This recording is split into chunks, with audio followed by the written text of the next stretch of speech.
तो सबसे पहले हम स्टार्ट कर रहे हैं with the barriers to effective communication. तो यहाँ पर जो है आप ये समझ लो कि 4 तरह के बैरियर्स होते हैं। बैरियर्स का मतलब रुकावट, जिससे जो है आप इफेक्टिव कम्युनिकेशन नहीं कर पाओगे, अपनी बातें जो है सही तरीके से सामने वाले तक नहीं पहुंचा पाओगे। ठीक है, तो यहाँ पर जो है आपको ध्यान रखना है कि ये 4 बैरियर्स आपके रास्ते में न आए एंड आप जो है अच्छे तरीके से अपनी बातें सामने तक पहुंचा दो। राइट, तो पहला बैरियर कौन सा है? पहला बैरियर है सिमेंटिक बैरियर, दूसरा है साइकोलॉजिकल बैरियर, तीसरा है organisational barriers and the fourth one is personal barriers. तो इन चारों के बारे में अब हम डिटेल में पढ़ने वाले हैं। राइट, सिमेंटिक बैरियर्स ये कौन से बैरियर्स होते हैं?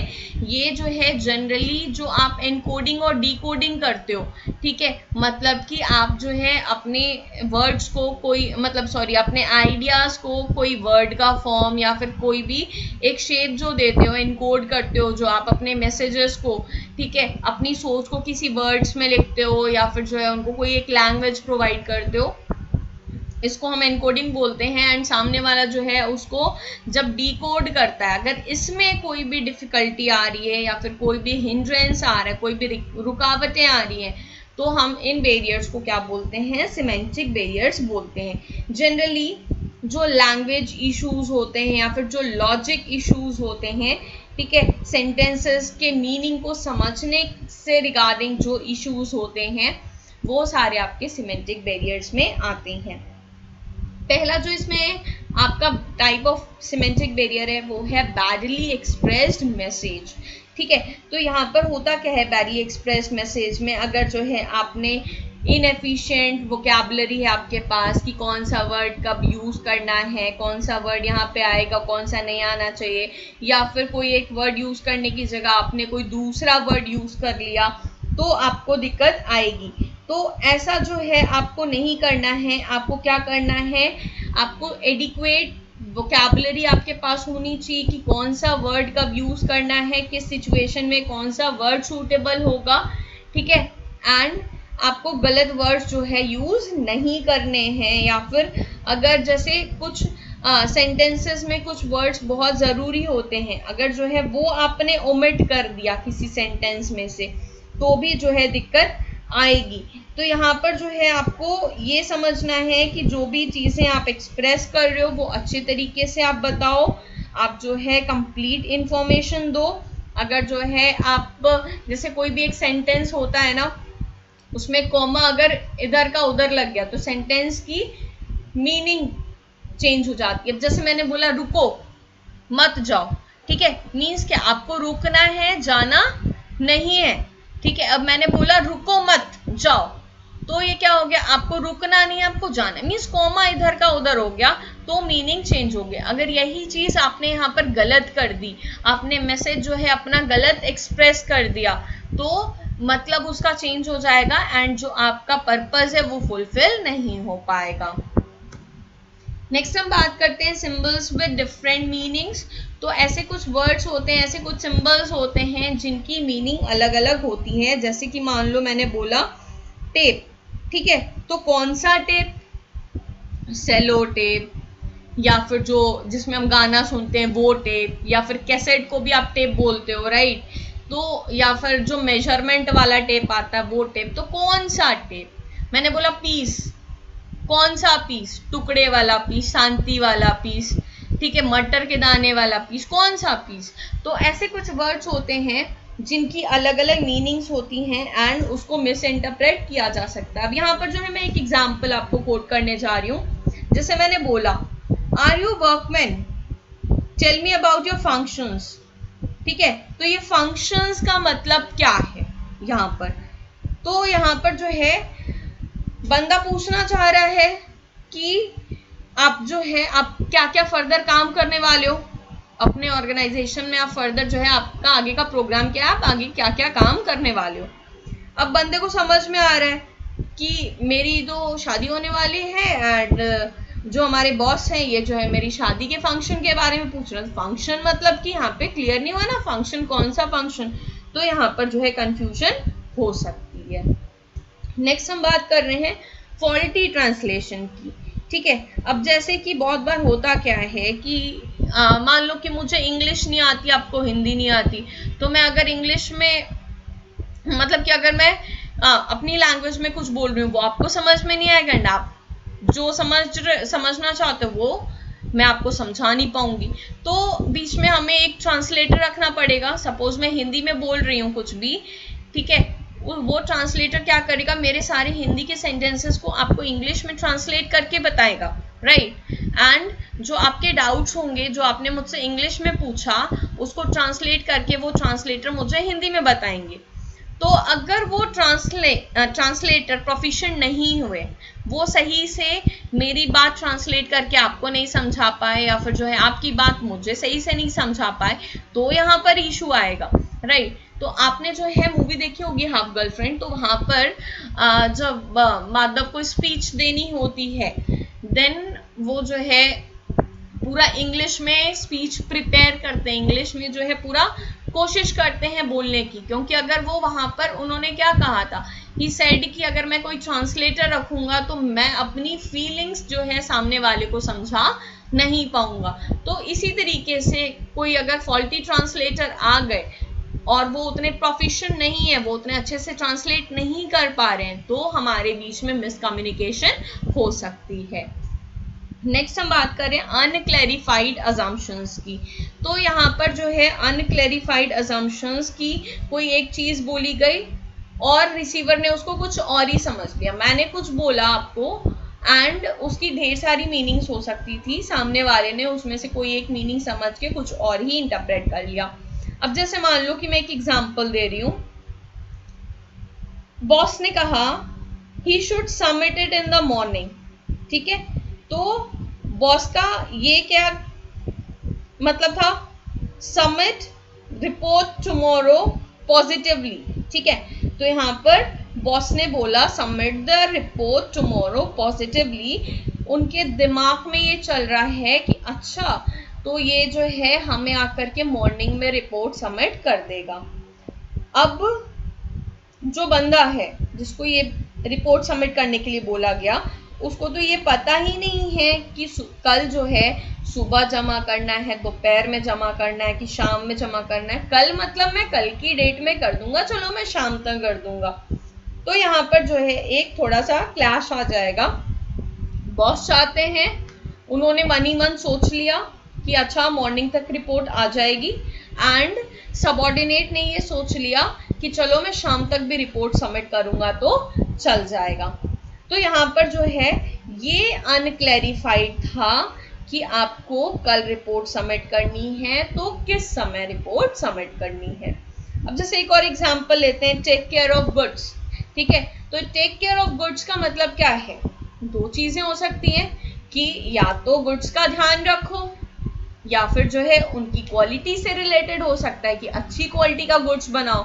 तो यहाँ पर जो है सामने वाला क्या समझ रहा है वो हमें नहीं पता, मेरे दिमाग में कुछ और चल रहा है, वो कुछ और तरीके से समझ रहा है। तो अगर इस तरीके से कुछ भी क्लियर नहीं किया गया, एग्जैक्टली सारी चीजें नहीं बताई गई, तो लैंग्वेज की दिक्कत की वजह से कुछ प्रॉब्लम्स आ सकती हैं, कुछ इंटरप्रिटेशंस गलत हो सकते हैं। मतलब कि मैं कुछ और सोच रही हूँ, आपने कुछ और सोच लिया, due to language issue, due to the sentence issue.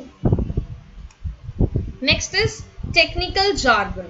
तो यहाँ पर जो है टेक्निकल जार्गन का मतलब क्या होता है, कुछ ऐसे वर्ड्स, कुछ ऐसी टर्मिनोलॉजीज आपने जो है कोट कर दी जो आपके सबऑर्डिनेट्स नहीं समझ पाते, वो जो है उतना जानकार नहीं है, उनको उतनी नॉलेज नहीं है, वहां पर आपने कुछ डिफिकल्ट वर्ड्स या कुछ डिफिकल्ट टर्मिनोलॉजीज यूज कर ली, तो वो जो है आपकी बात नहीं समझ पाएंगे।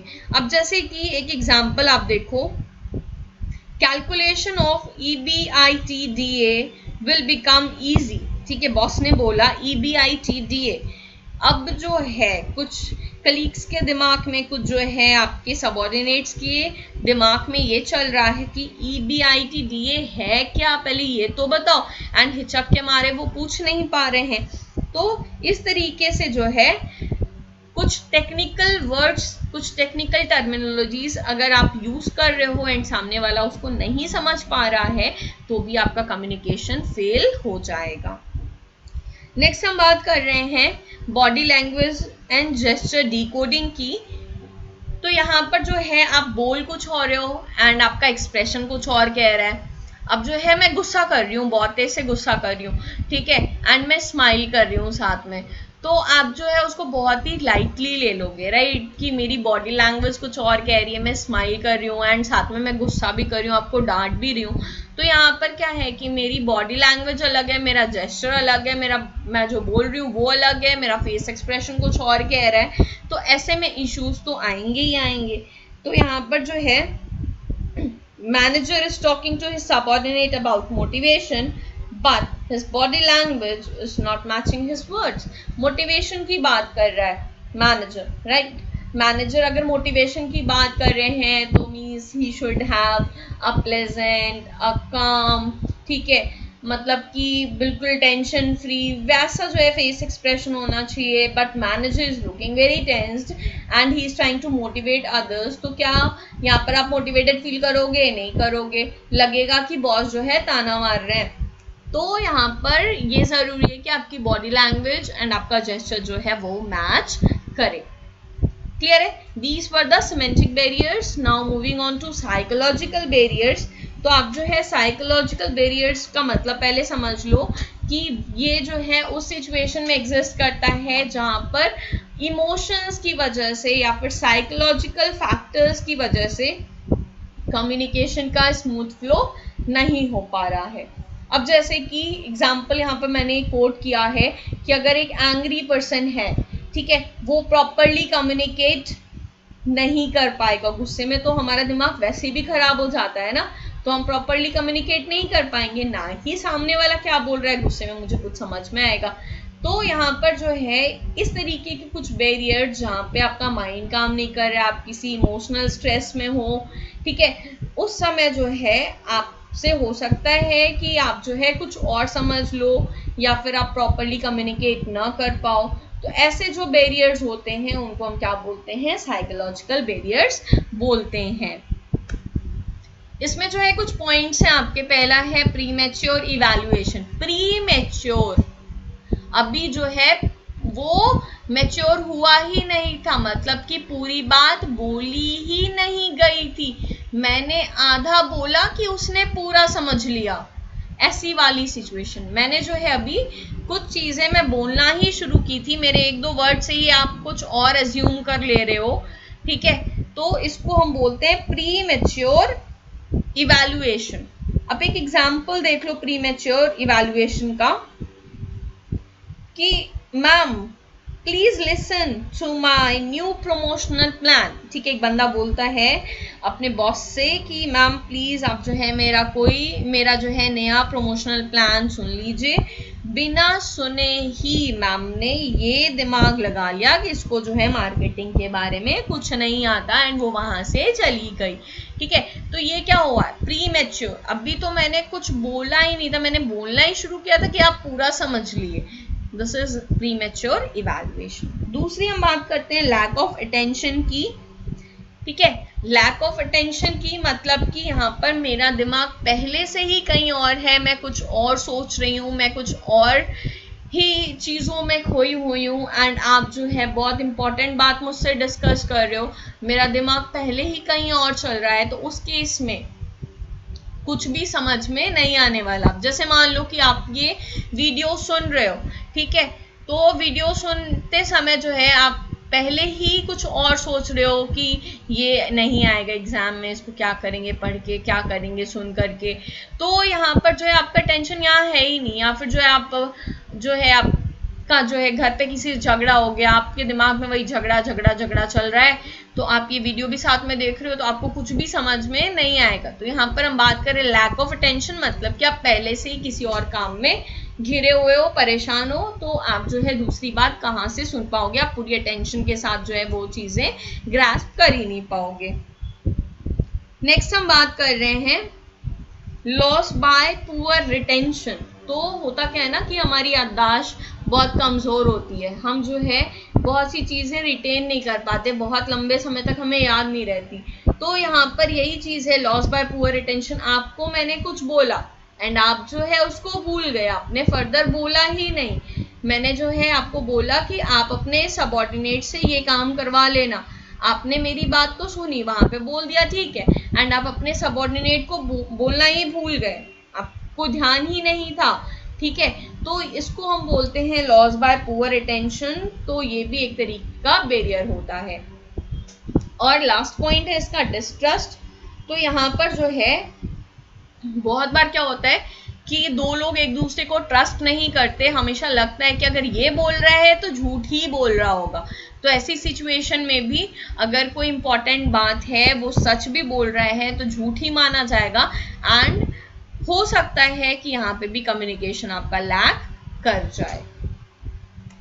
नेक्स्ट हम बात कर रहे हैं ऑर्गेनाइजेशनल बैरियर्स की। तो ऑर्गेनाइजेशनल बैरियर्स का मतलब क्या होता है, ये वहां पर एग्जिस्ट करते हैं जहां पर ऑर्गेनाइजेशन के साइड से कुछ ऑब्स्ट्रक्ट हैं, कुछ रुकावटें हैं, जिससे जो है कम्युनिकेशन स्मूथ फ्लो नहीं हो रहा।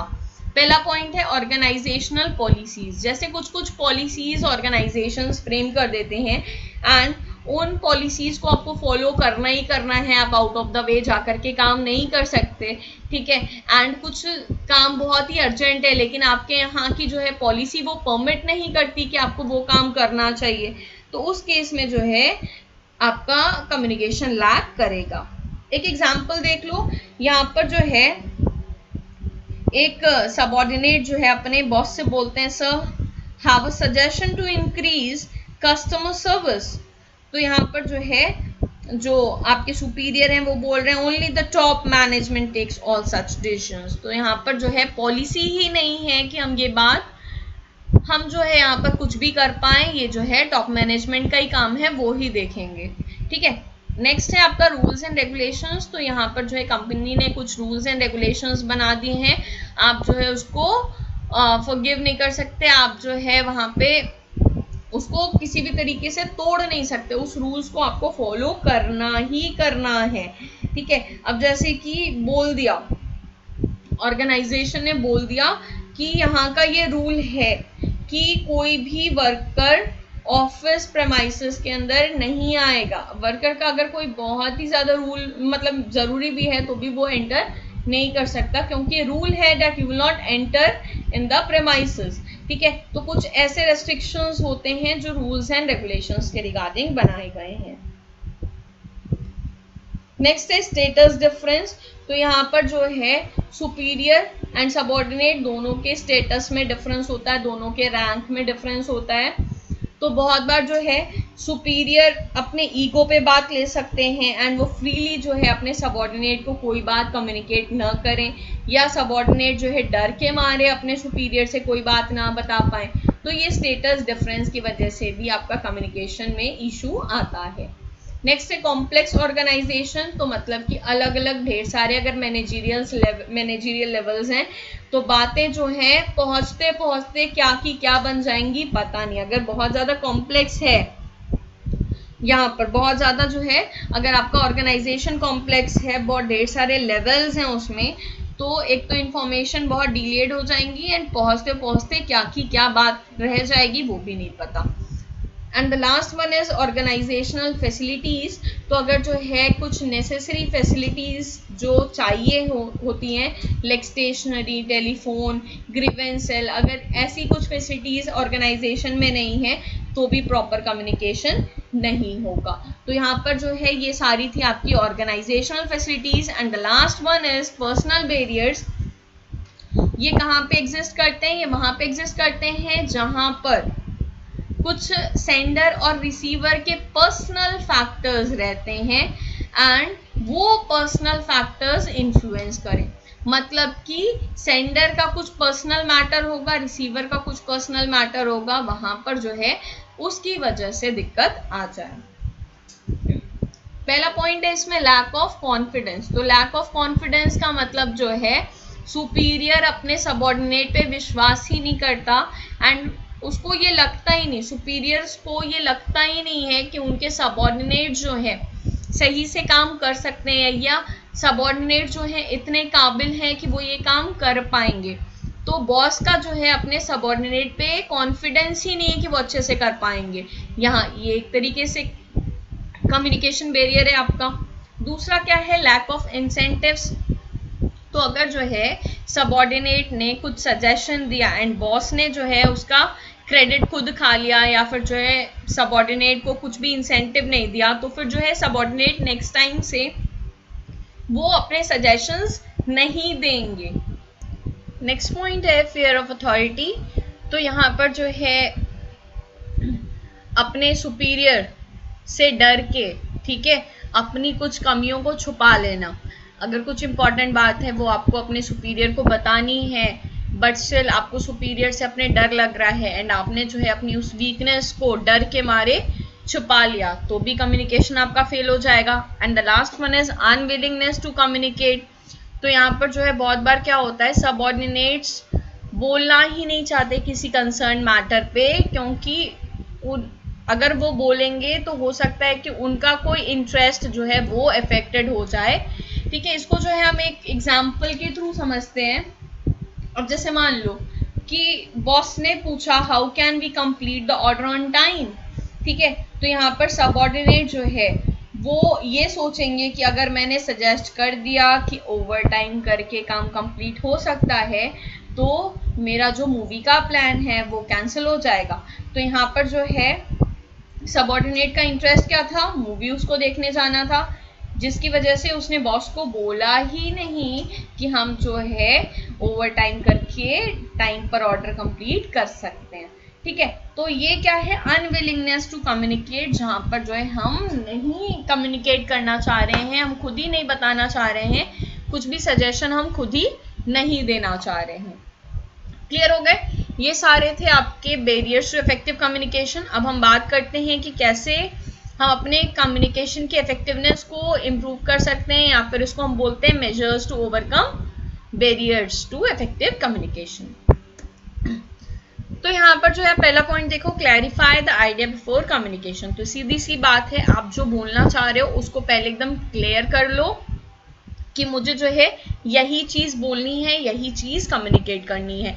तो जब आपके पास एक आइडिया रहेगा और वो क्लियर आइडिया रहेगा, क्लियर कट सारी चीजें रहेंगी कि मुझे यही चीज बताना है, तो फिर कम्युनिकेशन में दिक्कत नहीं आएगी। नेक्स्ट पॉइंट है communication according to the need of the receiver. ठीक है, तो जो रिसीवर होते हैं, अगर आप उनके मतलब की बात करोगे तब तो वो ध्यान से सुनेंगे, लेकिन अगर उनके मतलब की बात नहीं रहेगी, उनके इंटरेस्ट की कोई बात नहीं रहेगी, तो वो जो है उसको ध्यान से नहीं सुनेंगे। तो यहाँ पर जो है हमें ये चीज देखना है कि रिसीवर के मतलब की बात जो है हमें जनरली उनसे डिस्कस करनी है। Next, consult others before communicating. ठीक है, तो आप जो है कुछ लोगों की सलाह ले लो, कुछ रेलेवेंट मैटर्स पे, कुछ इंपॉर्टेंट मैटर्स पे। अगर आपको लग रहा है कि हमें जो है कम्युनिकेट करने से पहले एक दो लोग की राय ले लेनी चाहिए फिर बोलना चाहिए, तो आप ये कर लो, इससे भी क्या होगा, कम्युनिकेशन आपका इफेक्टिव रहेगा। Next, use proper language, tone and content of message. ठीक है, आप जो है सही लैंग्वेज यूज करो, सही टोन में बोलो, एंड जो कंटेंट होना चाहिए वो सही होना चाहिए, ताकि जो है आपकी कम्युनिकेशन की इफेक्टिवनेस बनी रहे। Next is proper feedback. जो भी आप कम्युनिकेट कर रहे हो आप उसका प्रॉपर फीडबैक लो, ताकि जो है आपको ये समझ में आ जाए कि सामने वाले को मेरी बात सही से समझ में आई है कि नहीं आई है। Next, communication for present as well as future. तो आप जो भी बातें कम्युनिकेट करो सिर्फ आज के लिए नहीं, आने वाले समय के लिए भी करो, ताकि जो है आगे का काम भी आसानी से चलता रहे। Next is follow up communication. जो आप बात बोले हो उसको लगातार चेक करते रहो कि आपकी बात सामने वाले को सही से समझ में आई तो है, कहीं वो कुछ गलतियां तो नहीं कर रहे हैं, समझने में कुछ गलती तो नहीं कर दी है।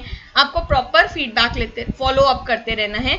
जो आप कम्युनिकेट किए हो आपको चेक करते रहना है कि सामने वाला जो है उसी के अकॉर्डिंग काम कर रहा है कि नहीं कर रहा है। Next is good listener. तो कम्युनिकेशन का सबसे इंपॉर्टेंट पॉइंट होता है कि अगर आप गुड लिसनर हो, अगर आपने सारी चीजें अच्छे से सुनी है, समझी है, तब जो है आप सारी चीजें अच्छे से परफॉर्म कर सकते हो। Next, open mind. ठीक है, आपको जो है प्री मैच्योर इवैल्यूएशन नहीं करना है, आपको थोड़ा सा ओपन माइंड होकर के काम करना है। जो भी कम्युनिकेट करना है थोड़ा सा ओपन माइंड होकर के करना है, नैरो माइंड रह करके आप जो है हर चीज पे अगर गुस्सा करोगे तो ये बात भी गलत है। Next is completeness of message. तो आप जो है आधा अधूरा मैसेज किसी को भी मत भेजो, अनक्लैरिफाइड असम्पशंस मत लगाओ, ठीक है। आप जो है मैसेज कंप्लीट भेजो, अगर मैसेज कंप्लीट रहेगा तो सामने वाले को पूरी बात अच्छे से समझ में आएगी। Thanks for watching the video, keep studying, keep rocking, have a good day, bye bye.